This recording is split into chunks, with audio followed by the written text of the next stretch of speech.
listening to Convenience Matters, brought to you by NACS. Whether it's for food, fuel, drinks, or snacks, about half of the U.S. population shops at a convenience store every day. We'll talk about what we see at stores and what the future may hold for our industry. Daymond John is more than a self-made entrepreneur.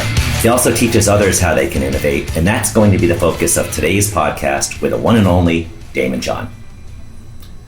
Welcome to Convenience Matters. My name is Jeff Lenard with NACS. And my name is Donovan Woods with NACS and the Fuels Institute. Donovan, we talk about three things at NACS. We talk about community, we talk about the customer, and we talk about innovation. That's everything that we just heard on the general session stage. Welcome, Daymond. Thank you. Thank you for having me. And I think one of the cool things is you talk about how you learned business, obviously from mom, but from that local bodega, that local convenience store. Sure. And you said that was where you really saw community and the customer and how business works. Yeah, I obviously, I think all of us have 100 hours of stories of our lives, and I didn't share that. Before I knew what interning was, when I was around 12, I used to go and sweep up at a convenience store that a gentleman named Tim owned, who was a veteran.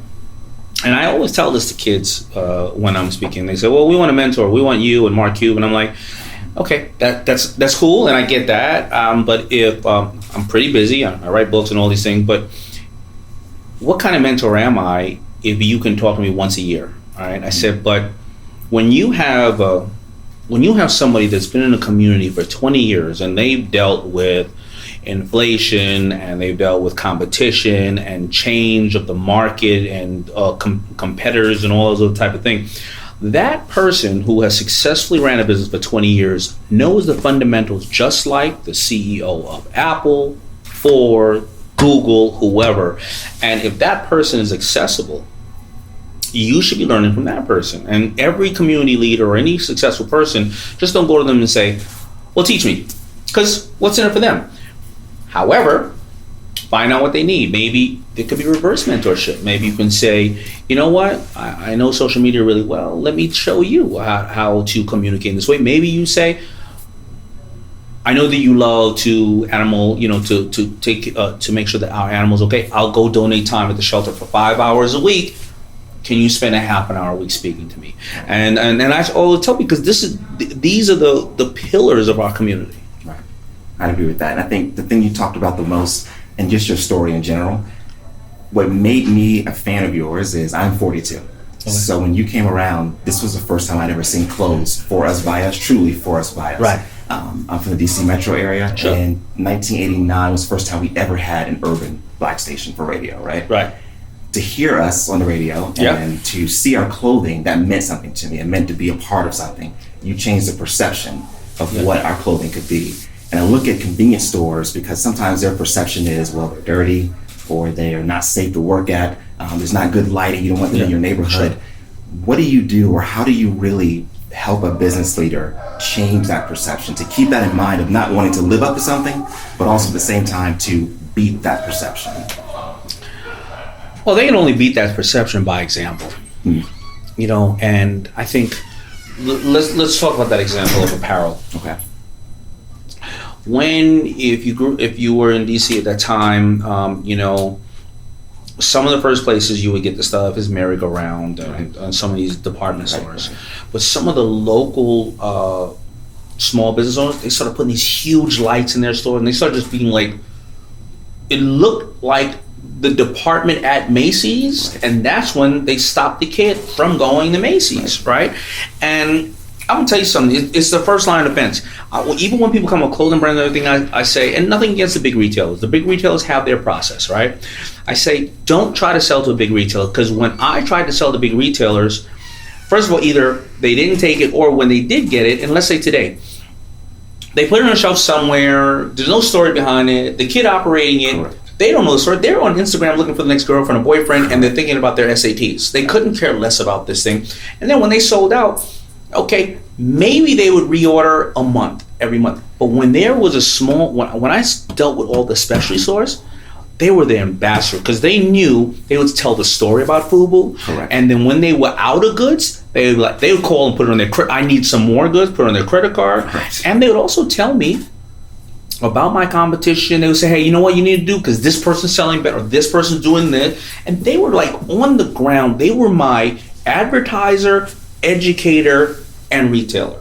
So if they understand they want to get a higher quality or a different perception of them, yeah, they have to step it up in whatever way is, that they see the big retailers stepping it up, but with a friendly, now you have the feel of a big retailer with the feel of a neighbor. And that matters. Of course To it me, matters. so much because it feels like you actually are listening to me. And listening means so much, especially when you're younger. I can buy anything from anybody. Correct. So why am I going to buy it from you? Because you make me feel good. Correct. And I know your name. Yeah. My grandmother literally used to, I swear I'm not being funny. I remember I was a kid. She used to send the dog out, and the dog would go down to the corner store, and the corner store owner would put the paper in the dog's mouth, and he would bring it back. I remember that. I thought it was normal. I was 6. Right. Right. She'd pay him at the end of the week. I mean, he was a part this of is the community. Exactly. So Exactly. That's the same thing we see on our channel. It's like you saw with energy drinks years ago. The thing is, let's get in 7-Eleven. Let's get in the big dog. And what happened with some of them, like Red Bull, they said, let's get in that 3-store chain. Exactly. Let's get in that 5-store chain. Let's do that. And then all of a sudden these big guys go, look at that. How come that's exploding? And that's, I think, the big lesson, whether you're at convenience stores, whether you're in fashion, it's like, you gotta get that story out to people, and then it can explode. And that's why I couldn't touch on it so much, but that's why I said the hottest thing in this town, in this world, is the discussion of CBD. Mm-hmm. It's a wild, wild west. It is. Right? Yep. But when it gets to the point where females from 40 to 60 are feeling like this is aspirin and bear, and they're starting to understand it, you're the small operator is you used to go down to used to do this at the drugstore. You used to go down and talk to the pharmacist with small, and they used to make this is where it's at right now. And I'm telling you, this is a rare opportunity to re-engage. You know what I mean? I agree with that. And it's funny you say that because I think about the Giants or Safeways, the bigger grocery stores. Yeah. They had energy drinks. They had things that are more so you think of in a convenience store later. And they're in places that people don't necessarily go to initially. We always went to a convenience store because they actually were the same people behind the register that I know. They live in my neighborhood, and it brought that community. But go ahead, please. But also, all right, so I say it all the time. There are only 3 ways to deal with any customer: acquire a new one, upsell a current one, or make one buy more frequently. Now, acquiring a new one is very difficult. Correct. But if I'm already stopping by, whether it's buying my lotto ticket or picking up milk really quick, the customer is already there. Right. So now you can either upsell them or make them buy more frequently, whatever it is, right? And if I decide today I want to lose weight, I may not have been at GNC in a while, because once I buy my Make Daymond skinny pills, I have them for 60 days or 80 days or whatever. And by the way, I'm not going to be skinnier, but I may not go back until then. I'm passing by you every day regardless, and I'm buying my same thing, right? If you have something new to show me, I trust you. So you already have the customer. You don't even have to acquire a new one anymore. You know what I mean? Like, you have them. So anyway, it's amazing what they have, and some take advantage of it, some don't. You know? I think another similarity when you talk about FUBU is you were really the first one to say clothing is not clothing. Clothing is it's fashion, it's music, it's culture. And what we see in a lot of products today, you mentioned CBD, it's not just a drink, it's what does that drink do? And what does that snack do? How does that make you feel? Not just hunger, thirst, but what else does it do? Those are the winning things right now. Yeah, listen, one of the stores that I go by, I never thought about it. I go to some of these really fancy pressed juice and all that kind of stuff, and they sell them for $9. And then I went by one of my stores, and I looked in the corner. I was like, "Oh, they make them here," and they just blend them right there. And I mean, think about the ticket item on a couple bananas and strawberries. I mean, this was $8, and I was already paying $11 down the block. And I was like, "Wait a minute, you can make it too while you're making my unhealthy bacon and egg sandwich, no problem." And that's perception, and that's not knowing that something's there. All right. So, okay, Jeff brought out just the culture part, and I personally can speak to that. Your music, not your music, but your energy, the clothing, it all was a part of hip hop. It was all part of the culture. You moved it forward yourself. The Carl Kanais, Kanye, Jay-Z, everybody that came up with, right? Sure. But the only people I really respect and still follow as a 40-something are those who actually not only just pull the culture forward, but also kind of reach back and just make sure that they set the tone for everybody else. And I look at some of the bigger stores. I won't name names, but some of the stores that are known for food service, having good meals, other things that are healthy. How can they play a role as far as leadership to the other stores? Because you're all part of this community store in terms of C stores, but how do you not separate yourself and make yourself bring the whole industry with you? How do you do that? I think that's a bigger question. I think that is a question that it's above my pay grade, to be very honest. But I would think that the way that we had got together to say, in our industry, we needed each other. Yep. Because if you didn't have a, lack of a better word, but urban section in Macy's, then you were by yourself, and you were by yourself, it made no sense. It's kind of like the jewelry district, 47th Street, up and down. How do you self-govern yourselves and start saying this is what we're going to do? I don't know. I don't know how tight your members are to say we're going to start changing this perception. That's a question for you guys. They definitely do in terms of being a part of our podcast, being a part of this membership base at NACS. They come here, they kind of have the board members that lead. And I think the thing I'm looking at more so with you is you represent, even if you don't want to, you've kind of moved on, whatever. Culturally, I still see you as the same person. Yes, 100%. And you still move the culture forward just by your professionalism. Well, is there training that they want to set up for future entrepreneurs? I don't know, because on the flip side, you got a store across the street and I got a store across the street, and True. I'm competing with you. I'm True. competing with you so why am I giving you my secret sauce? I just don't know on that answer, Yeah, with our industry, it is more sharing. Yeah. Because you usually don't compete against each other. We don't have the same amount of national chains. Like Right. dollar stores, there's only two companies essentially. Got it. Your General and another one, right? Yeah. Got it. Okay. So again, I can only give you a little bit. I never like to give advice where I'm not super comfortable, Respect that. because then I'm doing you a disservice. Fair enough. So one of the things Donovan and I were talking about related to community, you mentioned Hollis. Yeah. In Hollis, there are a lot of famous people that came out of Hollis. You mentioned a couple on stage. We also talked about Young MC, Ed Lover, some of these, Ja Rule. What is it when you see an area explode? Is it because, or it could be super talented people, or is there just a culture that says, I can do this? And then you just start beating each other in a positive way. It wasn't beating each other. It was, at that time we didn't, like I was saying before, we didn't see anything like that. The only people we had to look up to were the pimps and drug dealers. Right. But on the flip side, when I went on tour, we all went on tour as kids roadies with LL and Run DMC and Salt Pepper, we saw a whole new world. We saw people who love this music. We traveled. We got our minds started to open up. And then this cousin would be the bodyguard. This cousin would be this. Right. Before you know it, this person was an engineer. This person was this. And then we say, what tour is going on next? Well, I'm working the New Edition tour. And we start doing that. Right. So what happens is everybody started to say, man, why sell drugs? You're going to die, right? Mm-hmm. There's actually, you told us we were going to be dead or in jail by the age of 21, but these guys are 21 and millionaires. What are you talking about? You're crazy. And that's what happened. And it just fed so many people. And you would see that happen in Mount Vernon. You'd see that happen in Compton. You'd see that happen in Houston, and you see that happen in Atlanta. When you can see something you can aspire to and it's not unattainable, you start to say, I want to go in that direction. So it was leading by example. Like pretty much the last question you asked me, how do you lead by example? Exactly. And you started making this thing infectious, or today the kids want to call it viral, right? Yeah, viral. I got one last question for you. Sure. I spent some time, because I know you like spoken word, and you put out a new album called Yes. Visualize. And there's a line in one of your songs that I like. And I particularly went to this song called Mistakes. Because I feel like that is where you learn. It hurts, but it's where you learn. Sure. And you have this line, you say, remember sacrifice is giving up something of lesser value for something of greater value. But this part, but if you didn't label the thing of lesser value as a mistake, you would have thought it was a value, and that's the mistake.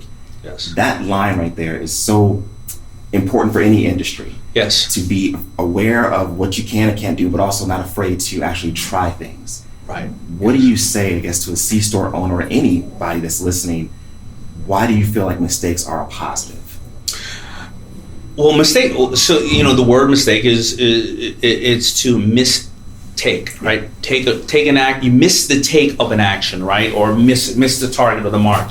But it's very important. The big thing that people have to take away is you have to make them small and you have to make them fast. And a lot of people that fail, they either put too much at it. You don't go to Vegas. And if you never played blackjack, you do not go and play $1,000 a hand table. Right. You go to Vegas and play $1,001 hand table, right? And C-store owners can do this really well because they have such a portfolio of options in their stores. They can put this out, try it, see what's moving and not. And like I said, data is the most valuable thing in this world today. And if you have personal interaction data that you can pass on to corporation and company, like how many C-store owners right now have the data on the people coming in their store? Mm-hmm. I don't know. Probably none. Not sure. But I would trust giving my data to somebody that I've known for 5 years on the corner because that is a business owner, and if they say, hey, swipe your card and you want to have a membership, a loyalty program, whatever the case is, and you get whatever the case is, I would love doing that. First of all, it's going to make me not go to this other one because I'm getting 10% off here. You have the data. You can share the data if you want, not the person's name, but the age, demo, what they purchased, what they didn't purchase. I mean, there's so much that they can do. I like that. It's what you like. And then when you do what you like, they like you. Yeah, I don't know how many companies try to test things at these stores. I don't know what they do. They may say give away samples. I have no idea, but I don't know if they want any other data. I don't know. They know that you have the data to give back to them. They know their audience. And it's all about the hustle. Yeah, it's all about being a hustler. And then you started really early on. A lot of our industry does. Let me just ask one final question. We'll wrap. People who are hustlers, people who really have that energy, get you all excited. I know you do a lot of mentoring, and that's a big part of what you do now, giving back. What happens if the idea is just not there? Do you just say, you got it, you just need to hone it? Or are there ever times where you want to think about, I got to let this guy down easy, or I got to let him down fast? How do you do that? You mean somebody has an idea, or? Yeah, just like whether it's Shark Tank or whether it's in your what you do to give back. It depends on what their personal achievement or meaning of success is, right? If they say they want to take it up to be this size of a company, well, then they got to increase their hours or dedication in it. If they say, I just want a little bit of financial freedom, I want to work 6 months out of the year, and I want to spend another 6 months with my kids. I want to open an ice cream shop, and I only want to work and it's in the Northeast, and I only want to work during the summer months.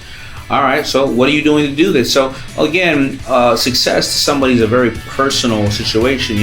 Some store owners may want 1, some may want 100. I have no idea. So it needs to be when they lay out what their goals are and they stick to the method to getting to that goal. All right, I haven't opened a store yet because I still have my day job. I'm going to put in 10 hours a week on getting all the information and understanding what I need to do. And in 6 months, if I get to this point, already saved up this amount, I'm going to take my first shot. Okay, well then let's see where you are in 6 months. Are you prepared? Again, they have to have some kind of criteria, have some kind of structure on how they're going to get there, and then they have to reevaluate. We're not all going to get an A on our report card, for being an entrepreneur. I've gotten more F's than I've gotten A's. I've probably only gotten maybe 4 A's and probably 40 F's. But those A's are paid, bro. Right. You know what I mean? You only need to hit one oil well, That's right. Well, Daymond John, it's been a pleasure. Thank you. I appreciate it. Thank you. Absolutely. Thank you. And thank you for listening to Convenience Matters. Convenience Matters is brought to you by NACS and produced in partnership with Human Factor. For more information, visit convenience.org.